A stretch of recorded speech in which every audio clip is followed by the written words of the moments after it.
All right, Zach, tell us All about right. Fantastic Four First Steps. Well, I'm looking on Wikipedia because I can't do these Marvel plot summaries without the help of Wikipedia. Fantastic Four, the First Steps is an American superhero film based on the Marvel Comics superhero team, the Fantastic Four. And I actually knew that, so I'm not reading off anything.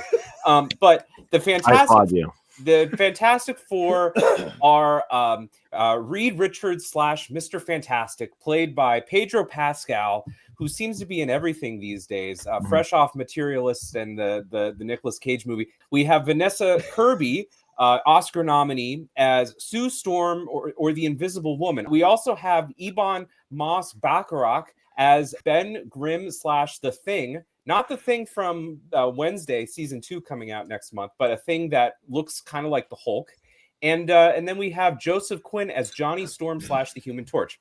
Now, I will say, I did watch a little bit of the 2005 Fantastic Four movie, which is fantastic. I mean, that lives up to the moniker Fantastic. And it is with Chris Evans and Jessica Alba. And that's a fun movie.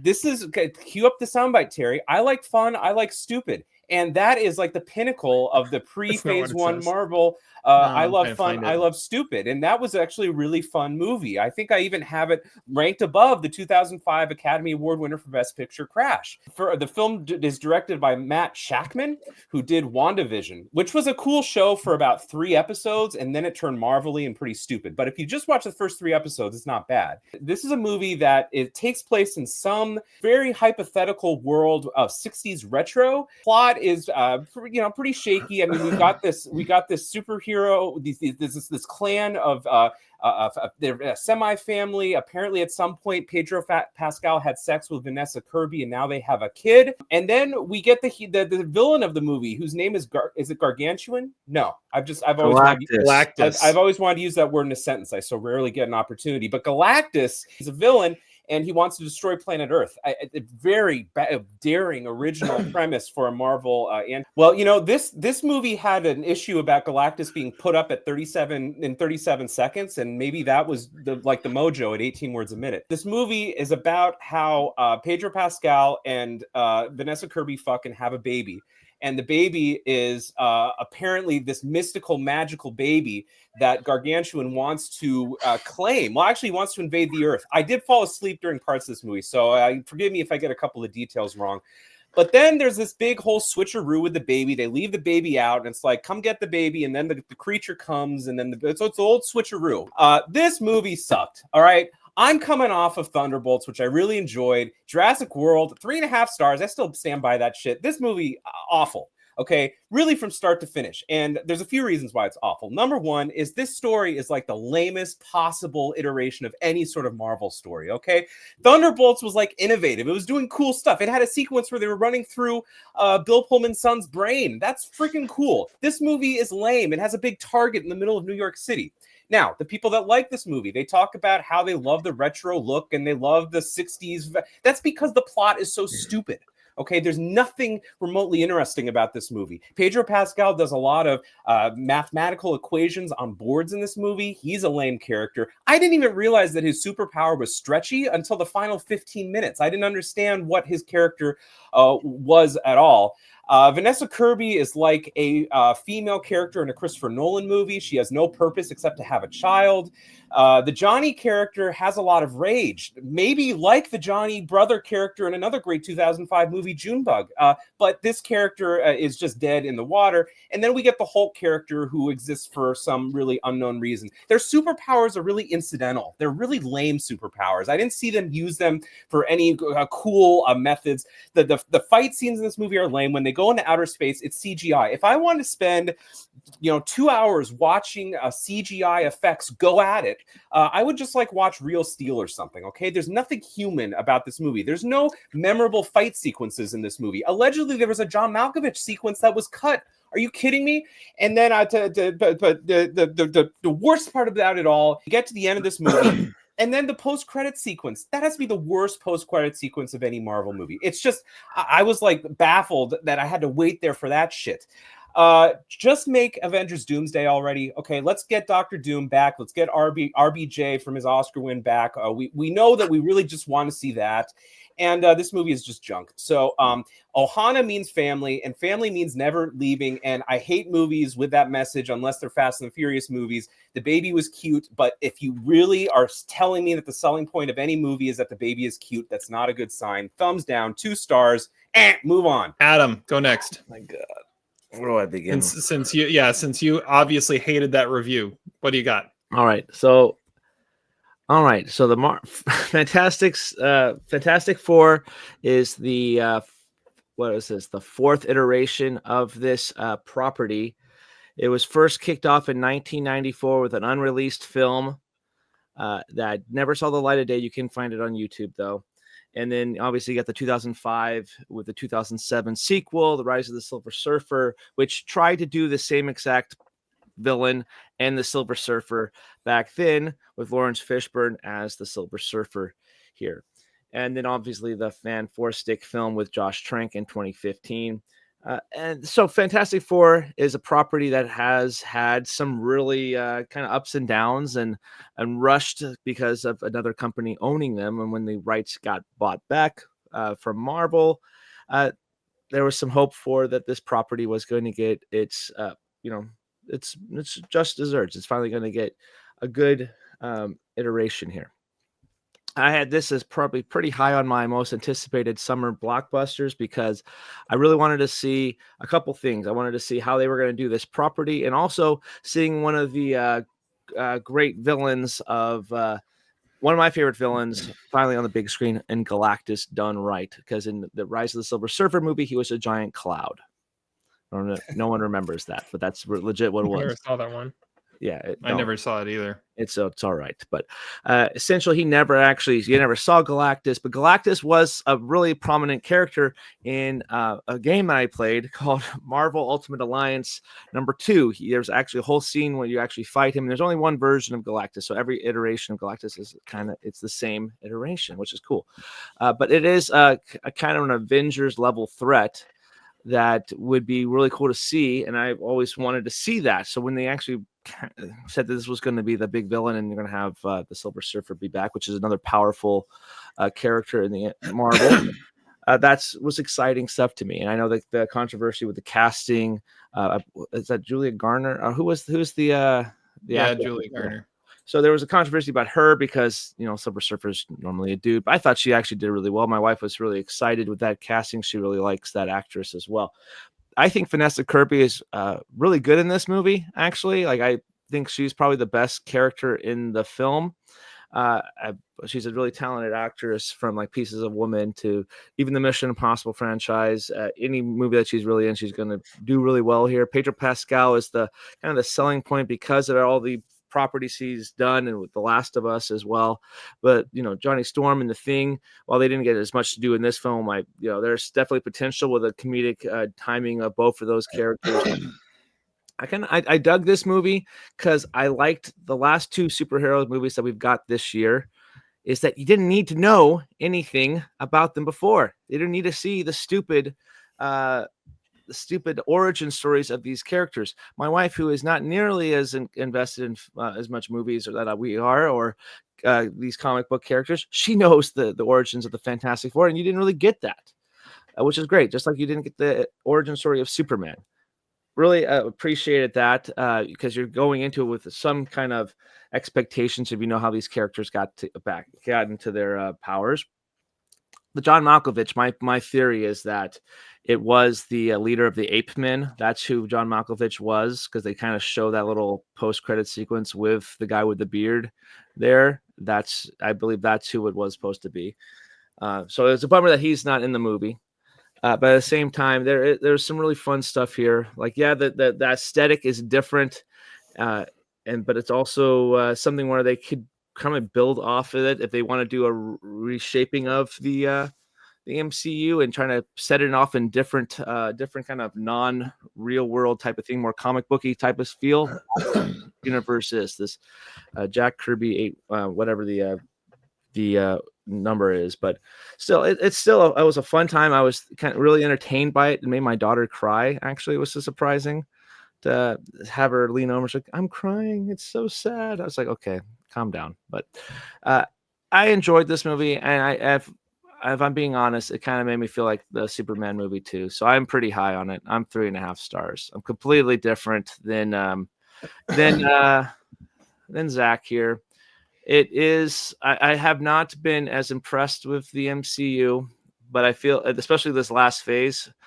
But however, I do the 2 movies in the phase that I'm the highest on is Guardians of the Galaxy Volume 3 and Fantastic Four First Steps, which makes both of those movies top 10 MCU movies for me.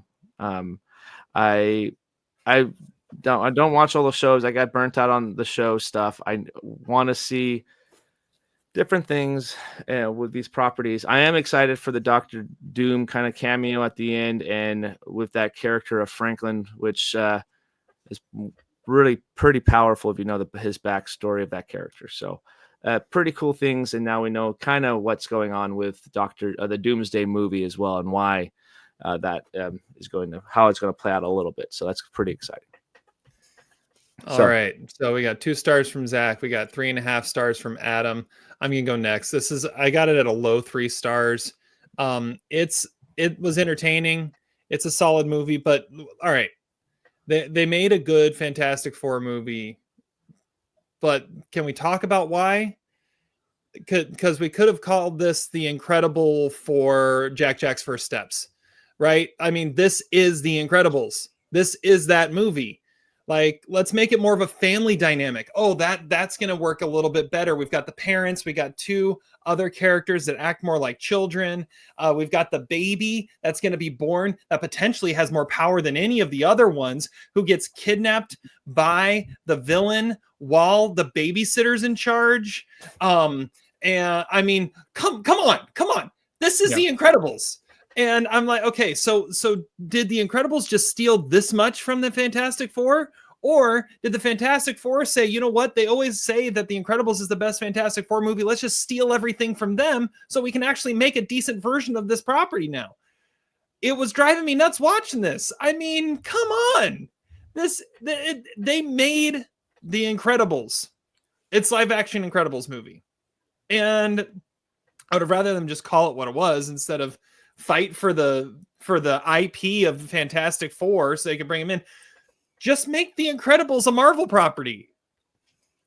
I mean, how did this happen? How did if it truly did steal this much from Fantastic Four? How did Pixar get away with it?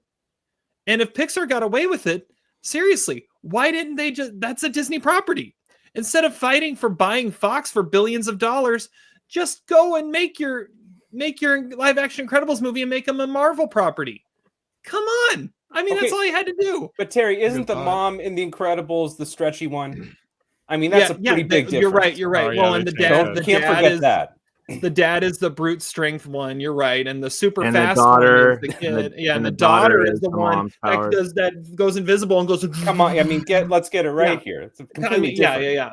Yeah, you're right. There's a difference between Mr. Incredible and Mr. Fantastic. And the Paul Walter Hauser character is the Underminer. Exactly. Totally. Okay. Yeah, they fight against the guy who goes underground. Like, come on. I'm still giving it a low 3 stars because it was entertaining. I just wish I could have watched it without thinking about how they were just ripping off The Incredibles or how The Incredibles ripped off them. That's all I can think of the entire time. Todd. Okay, yeah. So the plot of this doesn't make a whole lot of sense. The actual stakes are all over the place.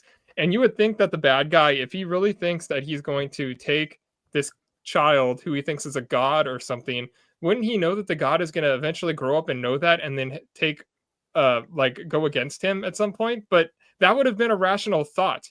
But this movie doesn't have those, so it just ignores that whole possibility and just like, oh yeah, we're just worried about our baby or whatever. The actors are terrible in this, every single one of them. They're truly boring performances.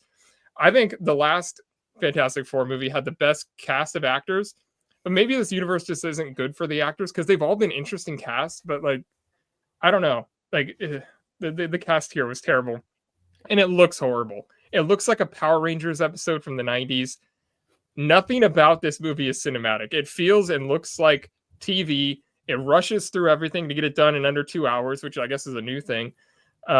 And they make it so obvious that they want it to be Star Wars. Like, they are fighting people out the back of their like Millennium Falcon shit, and they do everything but say don't get cocky. And I don't know. I mean, the thing is so unbelievably convoluted. It's dumb. It's unintentionally silly. Like, no, they're coming back for Franklin. I started twitching after that. I was like, that could not have been how the line was written. Is Vanessa Kirby secretly like a bad actress? I don't know. It reminded me of how reprehensible the line delivery notes on a Scandal of someone has died. But I mean, it reminded me of that. It was so terrible. The random guy from the A Quiet Place sequel is a nothing actor. He even is oversaturated at this point, and I have no idea why. He's not an interesting actor, especially in this movie. He's dramatically dead. Even Julia Garner is phoning it in. How'd the writers think those scenes were going to play? Like, it's a CGI mess. They're just like floating around, speaking monotone to each other. One of them's made of metal, so she can't even emote anything with her face. One thing I thought was funny about the movie was how primitive their costumes were. They looked like Spider-Man fighting Macho Man Savage in the first Spider-Man movie. Like, they were hilariously terrible costumes. I think the best part of the movie was the Avatar 3 trailer. I was at 1 star for this, but then I thought about it and talked to people about it, and I couldn't understand why I was that high on it. This is the worst version of Fantastic Four. This is the low point of Marvel. It's a brutal watch. This is the worst movie in the podcast era. This is everything wrong with movies. 0 stars. This movie fucking sucks. So we've got top 10 Marvel movie of all time. And worst movie of the podcast era and everything in between. This is a wow. This is why we had to review it. This is a perfect setup to the Pinos. And everyone loves this movie. Like, it's what is it? Like, this is the first time I've actually agreed with Zach.